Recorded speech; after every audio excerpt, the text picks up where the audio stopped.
show up in this moment.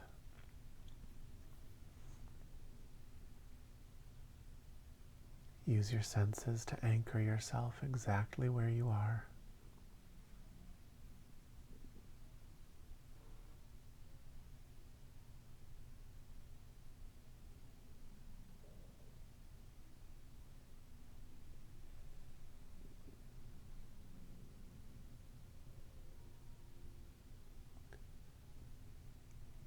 Look with your eyes, listen with your ears, feel with your skin, attend to this moment.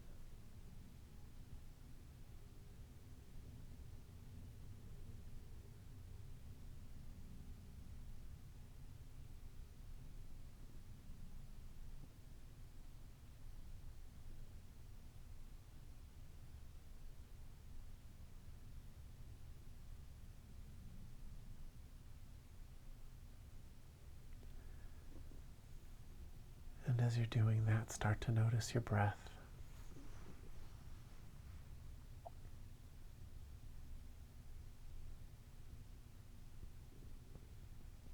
As you inhale, you're right there with that inhale. As you exhale, you're riding that exhale down.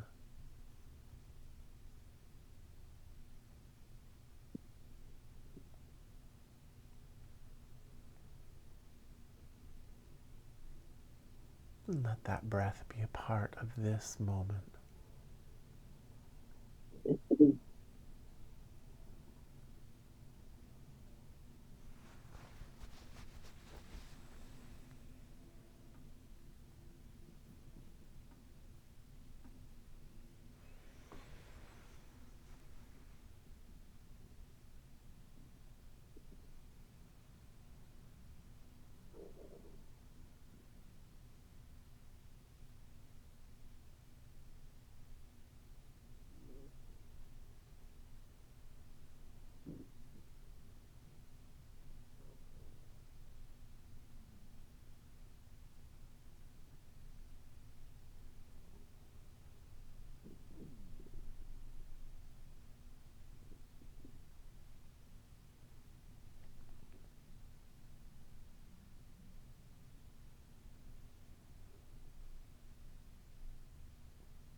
Before we find the spiritual path,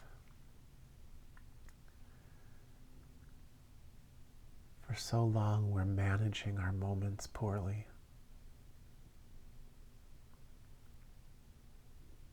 We're controlling, we're manipulative, we're selfish.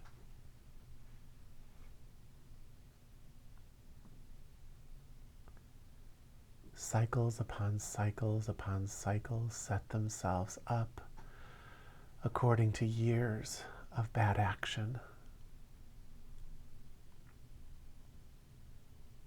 Before we know it, we're in a life that would push someone towards a spiritual path, a life that requires drastic improvement, if not in the external, in the internal. A life that needs to feel better.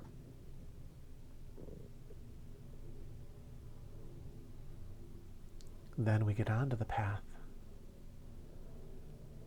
and we realize that our mind seems completely out of control, jabbering at us every day, all day. Not our friend, usually saying horrible things to us. Living out our worst tendencies, but now we're aware of it.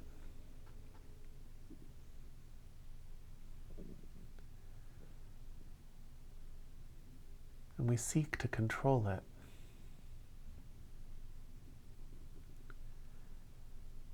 So we learn concentration techniques, and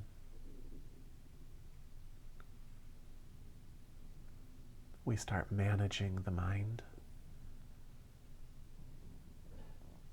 managing our feelings.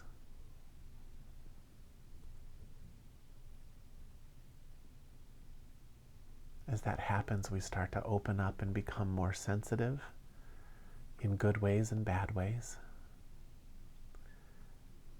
Because we're sensitive, we find ourselves starting to manage other people as well.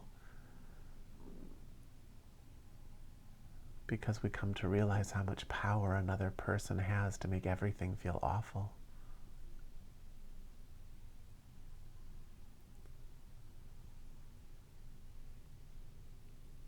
But we become stronger, more powerful,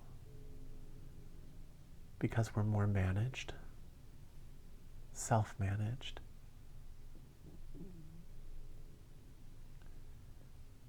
And there's a feeling of progress, a feeling of building a more cohesive person, a more cohesive pathway, more cohesive career, more cohesive spiritual practice.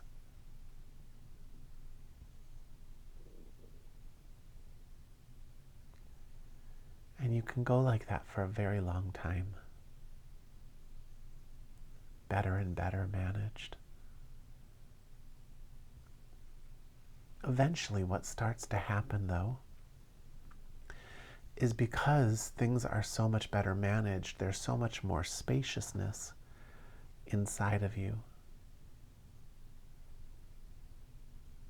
and wisdom that's developing. And eventually, and you know, this isn't something that you can just hear from somebody or learn from a book. You have to come to it yourself. But eventually you look up and realize that management is the next thing that has to go.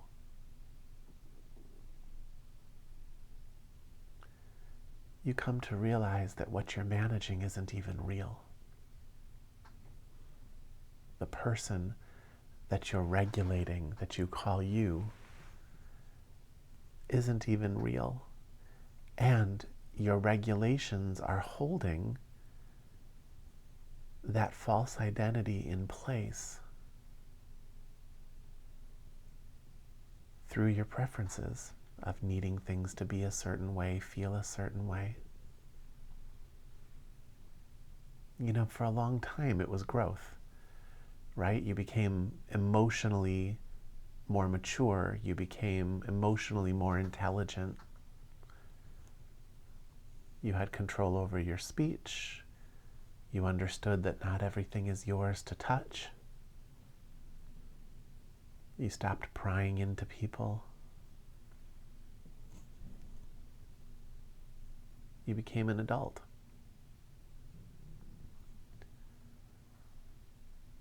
But after a certain point, even that gets released. Because that regulation is holding the false self in place. You didn't have a chance in hell of letting go of the unregulated self that was there at the beginning of this process. You had to actually do the work and regulate.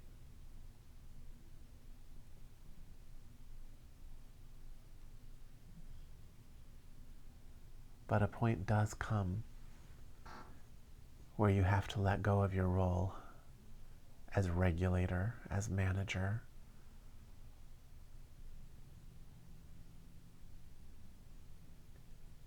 and just be.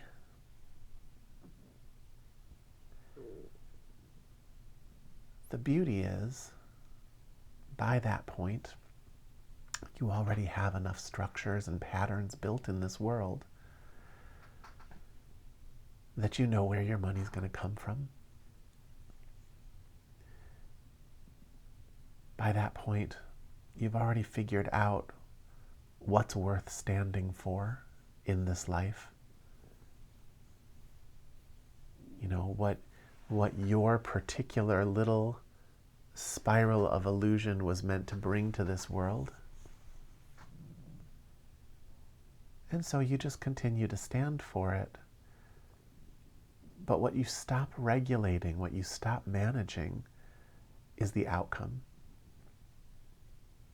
You do all the same things you would have done. Nobody would even see the change in you,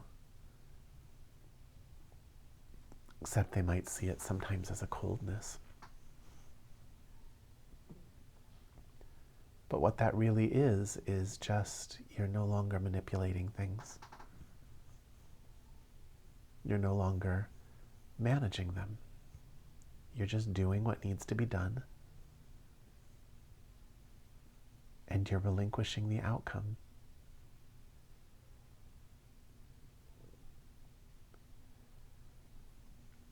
You're living in service to what's needed in any moment, not out of a sense of martyrdom, and certainly not out of a sense of pageantry or show,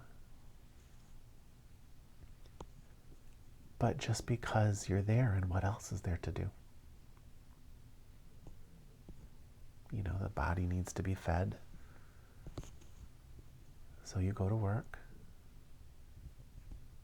There are needs there that need to be met, so you meet those needs.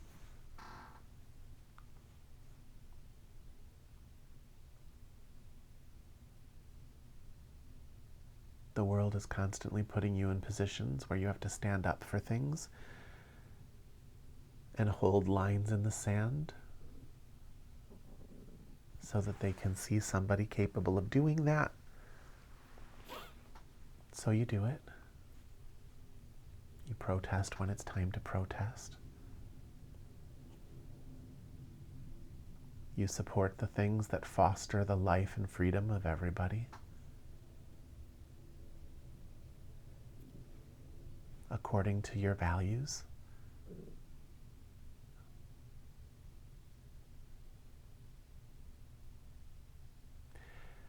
It's everything you were disciplining yourself to do, but now it becomes just easy because what you need to do becomes so obvious.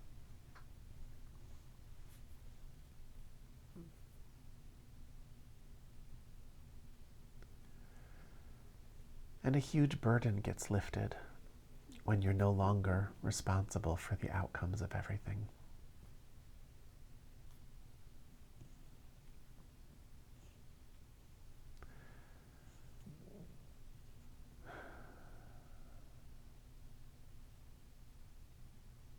Suddenly there's just more energy and clarity.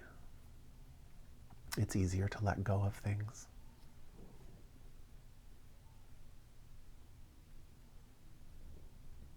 And you begin a new trek in your spiritual awakening.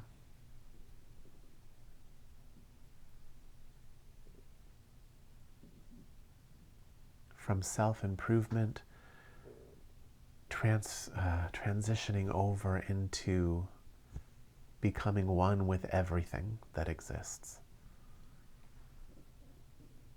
You start to see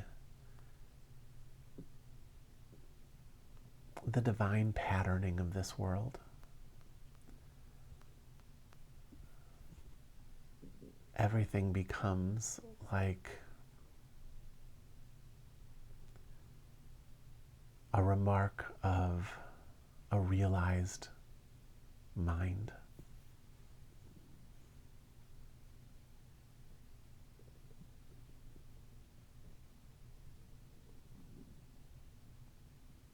Everything reflects the one unified intelligence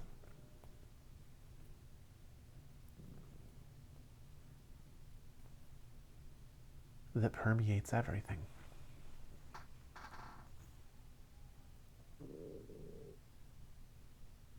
The experiences that you're given are exactly what you need in order to move forward, and you see that, and so you let them come.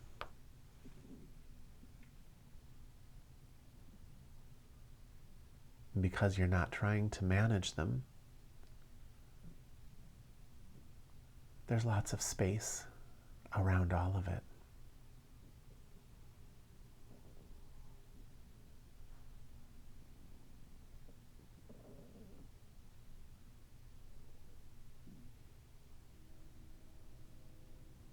Most people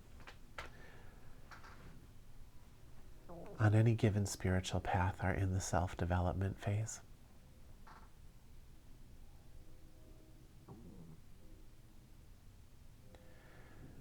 If you try and get out of that phase too early, then you don't have a structure in place that can support really letting go. Something will always pull you back in. You'll need it to in order to keep this physical body alive.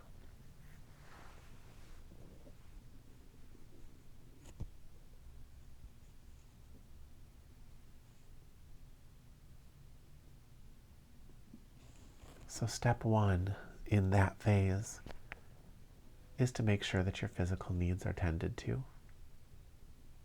that you have enough money to live,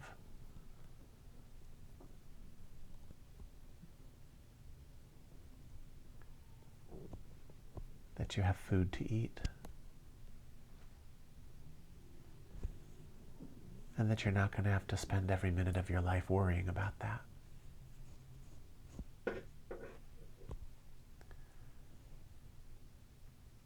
But once that's in place, and a family, if that's what you want, is in place,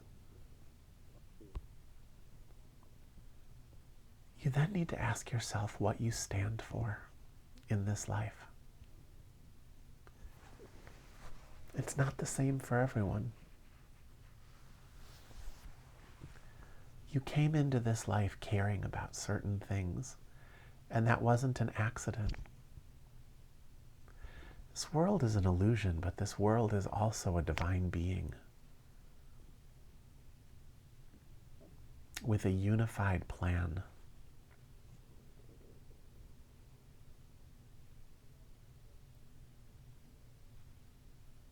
So those inclinations that you have matter.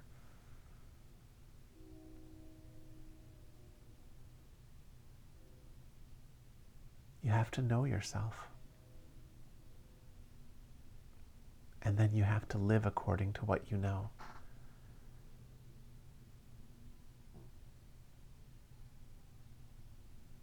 I don't know what it is for you. For me, it's things like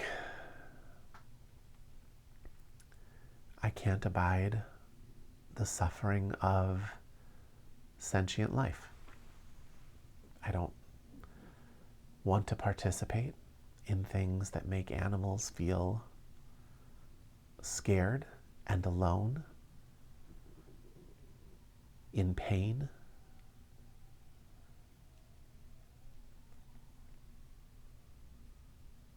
I know that their needs are not that different than our needs. And so for me, I don't participate in that. I don't purchase things that participate in that suffering. I don't eat things that participate in that suffering. That's one of my values. If I did, it would create a dissonance in my personality. A sloppiness that would cause things to become overgrown. Living against your values is a really slippery slope when you're in that phase.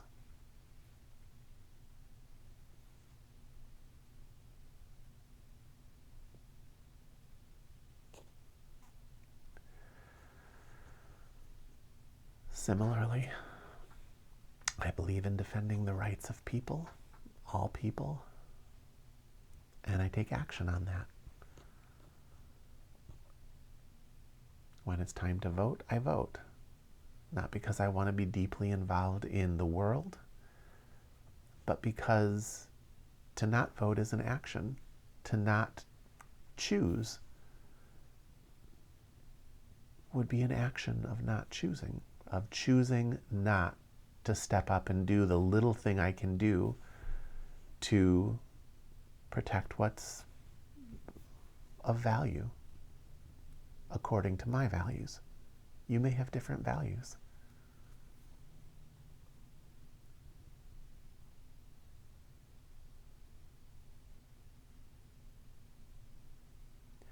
Other people really value order and cleanliness.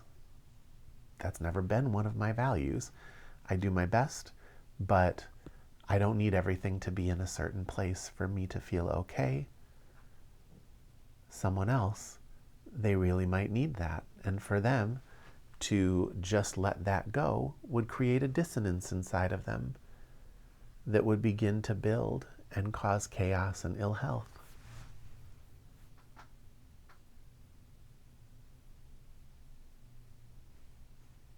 You know, some people have the value of being an ally to the LGBT community. If then those people go and patronize certain restaurants just because they really like the taste of their chicken sandwich, you know, that had not allowed gay people as patrons within the last 20 years, you know, that creates a dissonance. All of those things matter.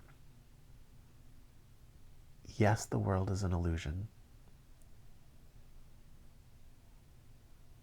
But you have to work with that illusion in order to get to a point where you can let go of those outcomes. And so at some point you do have to ask yourself, what do I stand for? And how does that compare to how I'm living? I'm not a religion. I'm not here to tell you what your values should be. You have your own religions. Do they reflect your values? Because if they don't, then you need to make some changes.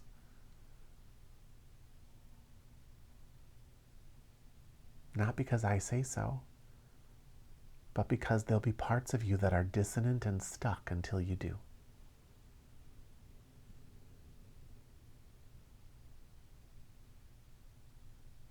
And really, I shouldn't say religion, I should say congregation, because it differs from one place to another. It's really not a religious issue in most circumstances.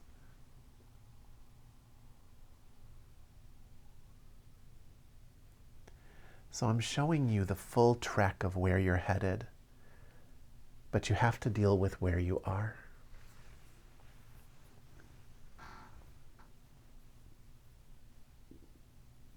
When I first started teaching, I was very hands-on. I was a little rough, trying to get people further faster. I learned after a while that people, if they're not ready, they're not going to do it. And it just pushes them away. But those of you who are trying to get somewhere, this is the road. Figure out who you are in this life. What do you stand for? What do you care about? And then look for points of dissonance and make the necessary changes. Slowly or quickly. How quickly do you want to feel in coherence with yourself? That's how quickly you should make the change.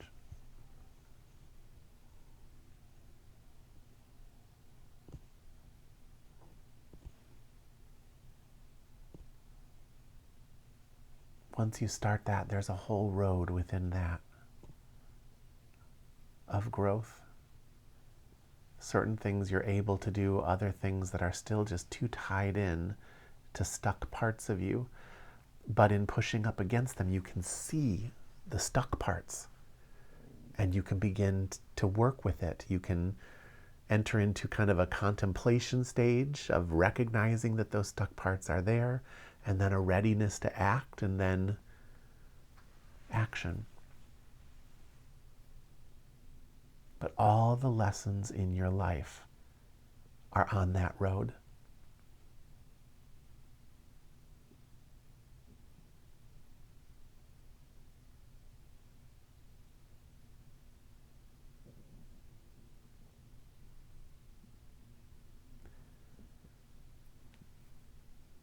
You don't have forever. Life is short. So do your best. Are there any questions about that?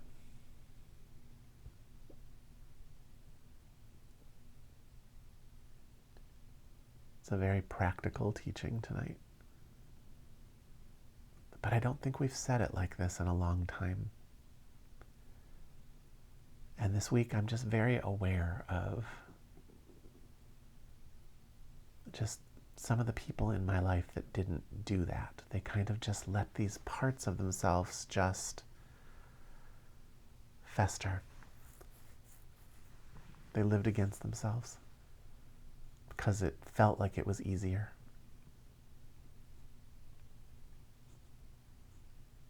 Don't let that happen to you. It's not easier. One of the shamanic secrets, one of the things that, you barely ever hear but is true, is that any life you could live takes the same amount of energy.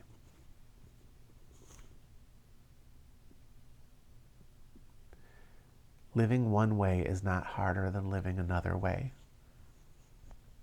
It's just something your mind tells you to keep you stuck where you are, to keep you its puppet.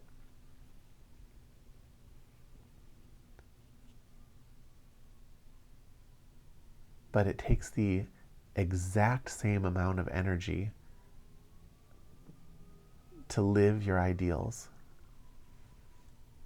to live your values, as it does to take the easy road out.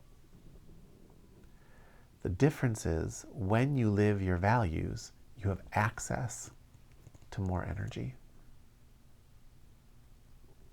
When you live your values, everything starts to grow. And if you have some of the wrong values, by living the values you have, those values will evolve and change. So it actually puts you on your path. Whereas if you don't, you could spend a lifetime just kind of going around in the same circles without really moving forward.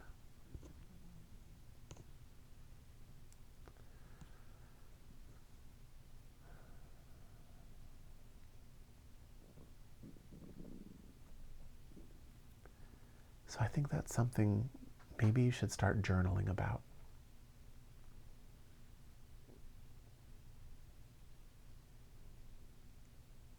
What are your values? And how does that match your moment-to-moment, day-to-day choices in life? And what can you do to make it a better match?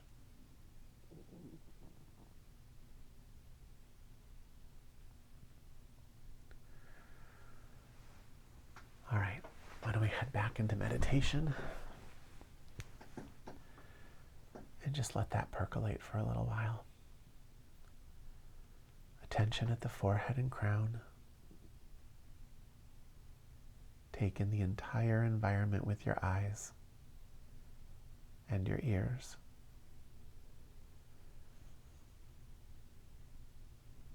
And just begin to breathe.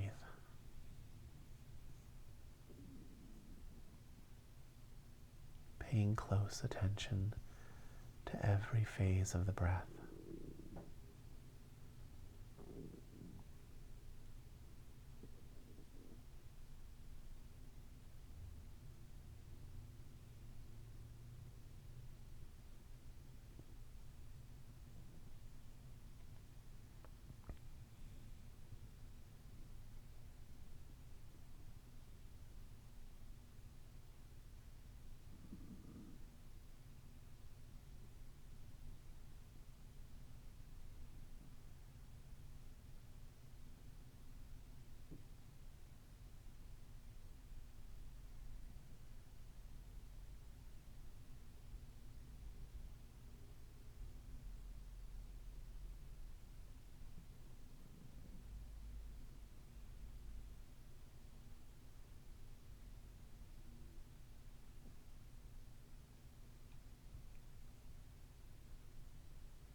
meditation is a chance to practice that third phase, that phase of releasing the outcome.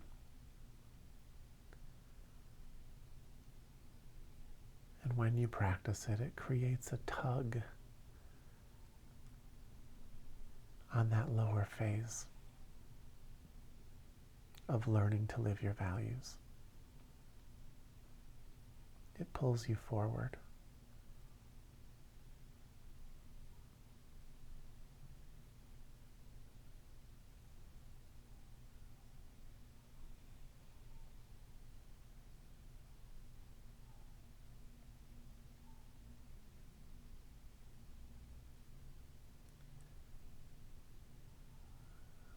The process itself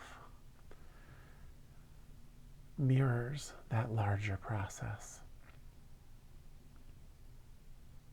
It begins with concentration on the breath.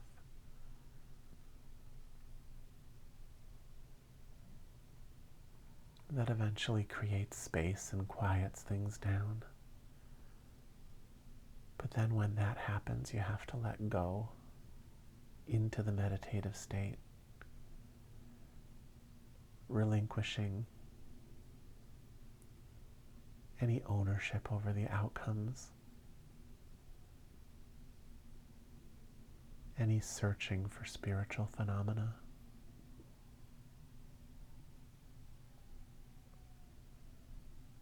And just being unconditionally present.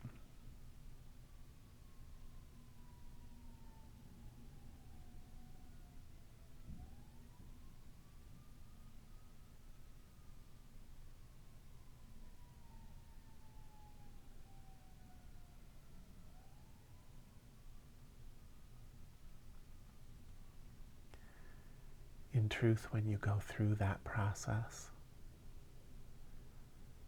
you're showing your subconscious over and over and over again what you're asking of it. And so at a deep level, it sets all of that in motion for your life as a whole.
Okay, guys.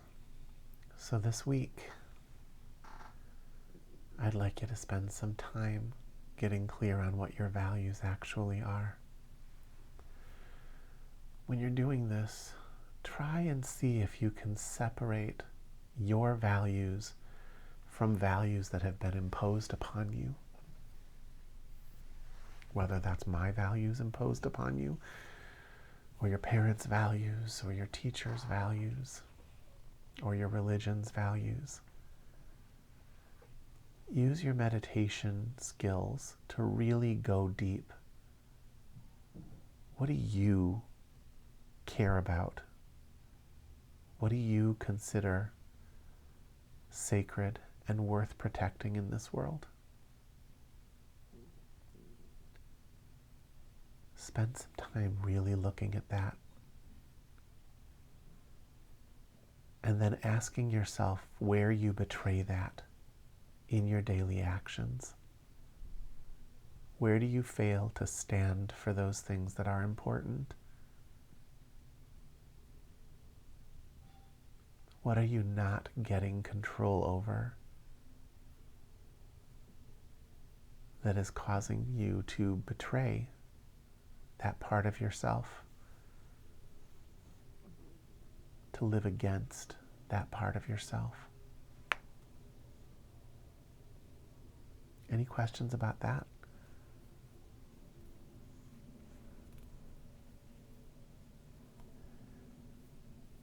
Okay. You know, our fellow student Chelsea passed about this time last week. Does anyone have any questions about that?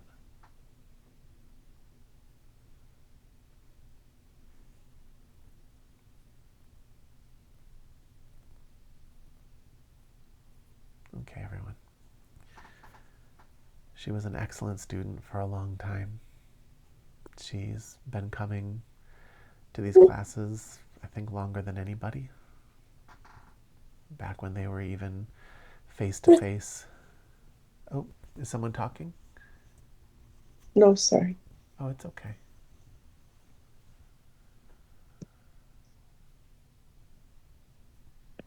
She used to come help me set up the chairs.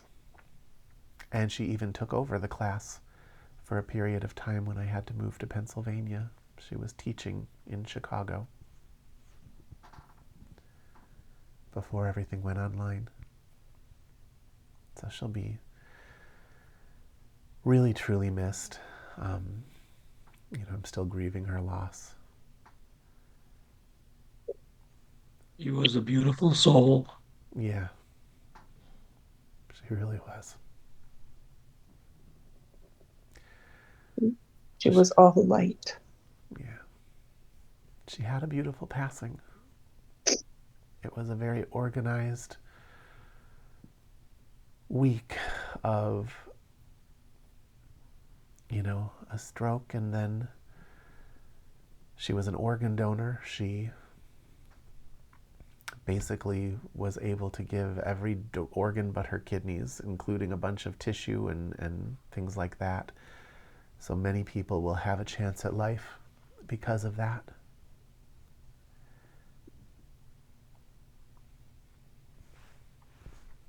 But I'm sad that she's gone. She had beautiful forces waiting for her on the other side that knew where to take her and what to do. And the actual moment of death was really blessed. The room was just filled with beautiful energy.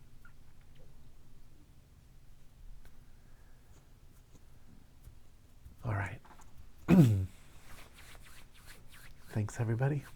I will be here next week. Thanks, Liam. You, Liam. Thank you, Liam.